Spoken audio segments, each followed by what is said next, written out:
We heard Charlie and Marty analyze their performance in Game 1. Now let's join them at courtside for Game 2.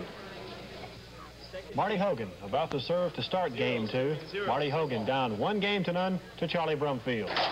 Boy, he hit the heck out of that serve. Look at this, a back wall. Golly, he really ripped that thing. Boy, Mike, he's coming out smoking. He really is. If he keeps this up, I guarantee you, he said he's going to prove who he is in these next 2 games, and he is out to do it.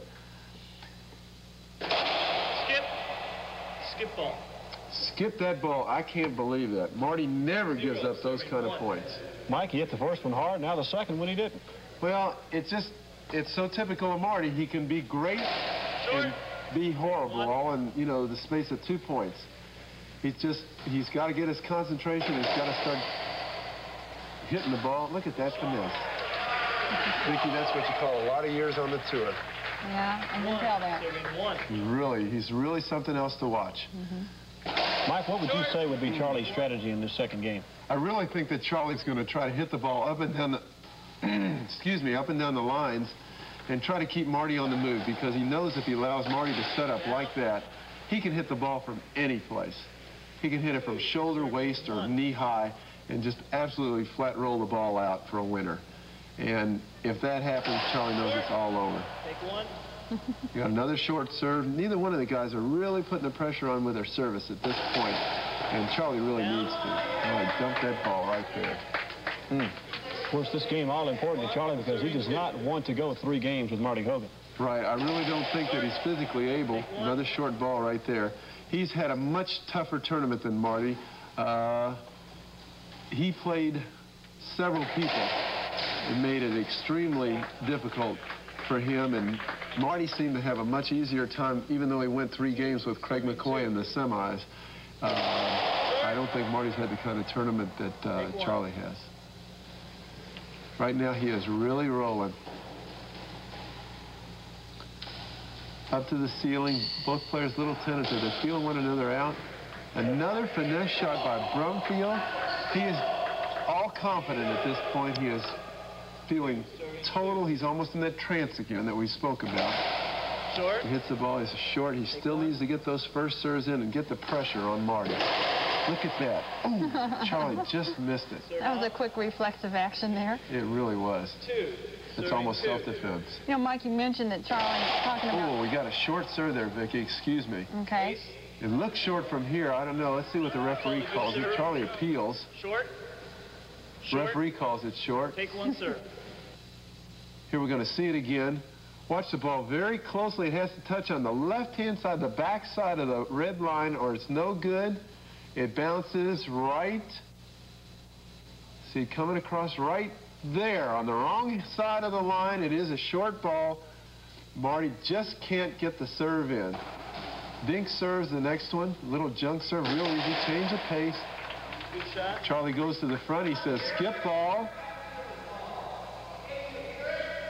Now we talk it over again, Mike. Says, Jiminy Christmas. He waves the racket at Jerry. He's trying to get Jerry on his side. Charlie wants every advantage, and with that, he blows the ball by Marty. I'll tell you, this sport is really something. Like I was going to say previously, you know, we talk about the many years that he's been involved, Charlie's been involved with this, but the International Racquetball Association is celebrating its 10th year this year, although the first national tournament was held in 1969. That's correct. And it's so new and fast growing. Gary? It really is. In the last 5 years, we've had a tremendous amount of growth. Oh, for sure. And in 1970, they had about 50,000 players, and in 77, they've got 5.5 million now. Right.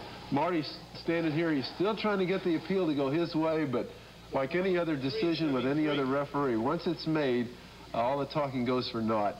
Up to this point, it's been a fairly decent refereed match. We've had no avoidables. Oh. Serve out. Holisher calls a side out. He says Brumfield couldn't get it. Brumfield can't believe it. I didn't think he could have got it. He cannot believe it. He says, who wants these glasses? He says, you couldn't get the ball. I could have got the ball. He's claiming he's faster than Holisher, which he may or may not be. And it's really impossible to tell from this vantage point if Charlie could have gotten the ball. There's a tremendous serve. I guess we'll never find out who is the fastest on the court between Hogan and Brumfield. Yeah, but we get to see it again. Look at this. The slow-mo action goes underneath Marty, plays it perfectly, he waits for it to come off the back wall. Beautiful reflex, he hits the ball, he drives it down the line. Charlie goes back for it, just gets there. Right. Beautiful action. You can't imagine how much concentration, hand-eye it takes. Marty rolls the ball out. Absolutely unreturnable. Moving along in the game. Look at that. That is fantastic. Marty was an all-around high school athlete. He played soccer, played basketball. Look at that. Brumfield not known for his diving ability. Marty cuts the ball off. Charlie's just too tired to get it. You know, I guess if he hadn't have dived for that, he might have either missed it or not. He would have been able to return that one maybe. Exactly, but what's happening here is we're seeing Marty wear Charlie down, and there's a finesse shot by Marty, something you hardly ever see him do. Just fantastic rack control. And here we are, it's 13-18. Hogan's up, and Brumfield's serving. This is really important to him, Mike. It is. Charlie's got a chance. He's only 5 points down. He can come back right here, but he needs a point. There should be a hinder. There's no call. He spun him all the way around. He hits a good drive. Down. Marty skips the ball, and Charlie gets the point. I can't believe there was no hinder. Hogan's screaming. He wants to appeal the call. He wants to appeal all the calls. He can't believe it. Of course, Mike, he knows how it is because Marty is a linesman as well.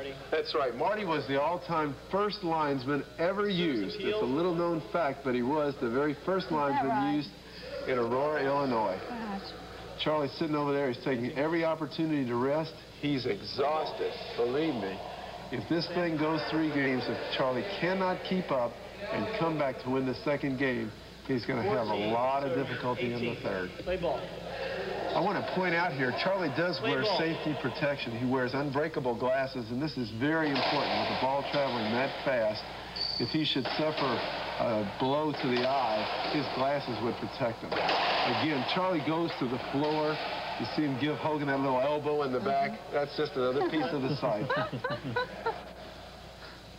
Brumfield ever questioning the referee, always trying to get him on his side, and here he's going to do a little bit of housework. He's sure got the referee on his toes, doesn't he?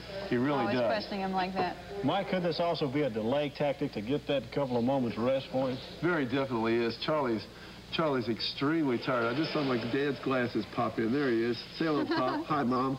Okay. You see him stalling for time. He really is tired. We've got a stopwatch on these guys, but still, this kind of tactic, it's just there. And Charlie is the master of all the slowdown tactics.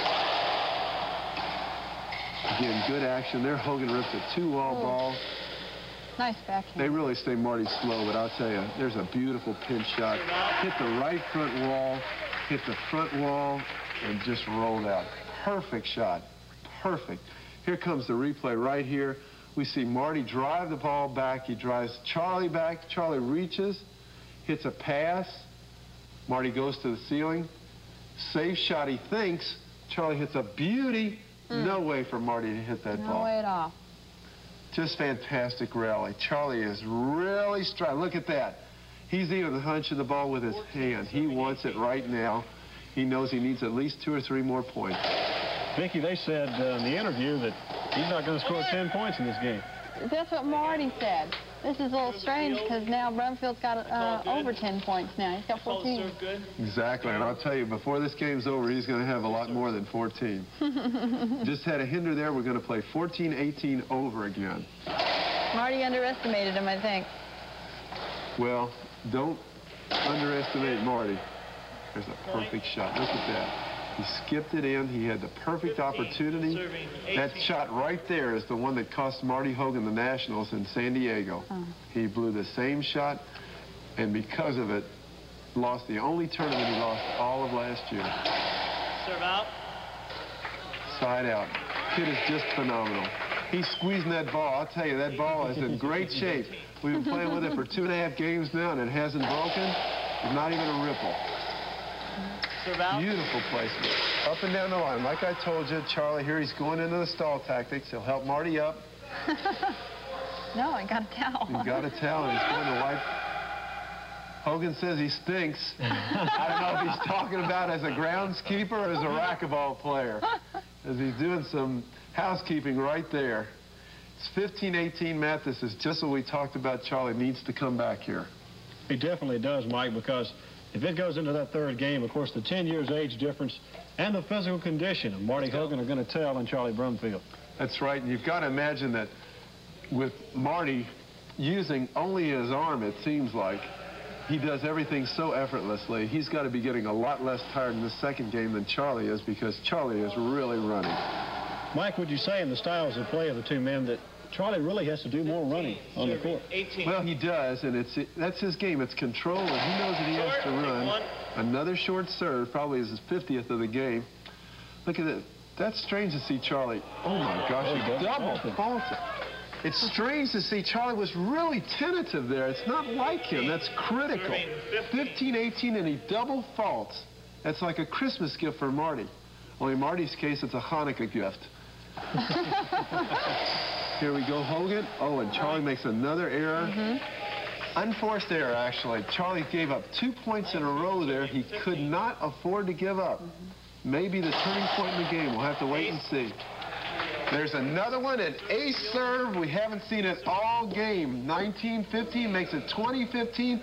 Brumfield says y'all are all blind. Who wants my glasses? Play ball. Plays for the crowd. He loves it. Hogan screams he wants another ace. 20-15. He's showing Charlie where it is, and Charlie says, you just do it, buddy. Big moment in the match. Here it is. And he served to the other side. You notice that? Oh, and rolls it out. That's the game. I got to go downstairs, Matt. The winner of game 2 is Marty Hogan. Marty put the pressure and evens the match in a game apiece. Now let's go to Mike with Marty Hogan.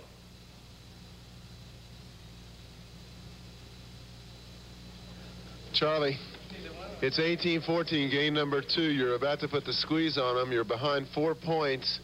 You double faulted. That was at 15-18, and I thought I had a chance maybe if I got a couple of nickel and dime points to come back.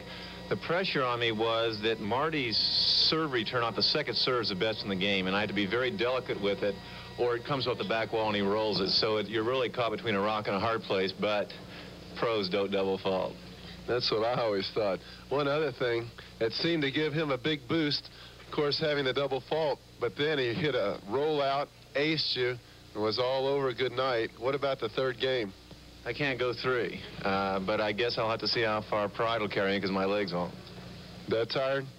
I was that tired starting the match, and Marty's playing well at this point, and he's always strong in the third. I'm going to have to shoot a few more and hope I get a couple of lucky breaks. Okay, good luck. Marty, how about coming in here real quick?